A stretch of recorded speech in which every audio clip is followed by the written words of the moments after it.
Το νερό που πίνουμε περιέχει υδρογόνο. Πρέπει να αφαιρεθεί. Τι πιστεύουν οι Αθηναίοι? Πίνετε νερό? Ναι. Πρέπει κατά τη γνώμη σας να αφαιρεθεί το υδρογόνο από το νερό που πίνουμε? Το πίνουν έγκυες, το πίνουν ηλικιωμένοι άνθρωποι?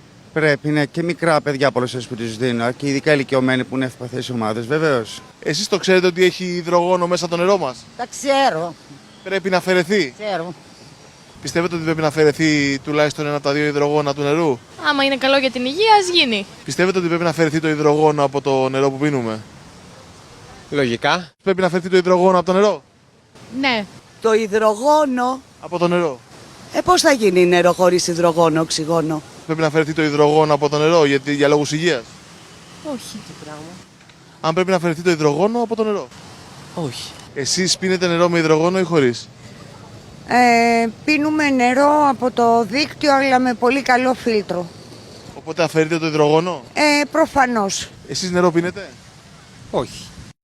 Όχι, και έχει και το κεφάλι του ήσυχο ο άνθρωπος, έτσι την καλύτερη δουλειά κάνει. Παρατήρησα στο βίντεο ότι είναι και ένας-δύο που έχουν πάει σχολείο και δεν μου άρεσε πάρα πολύ.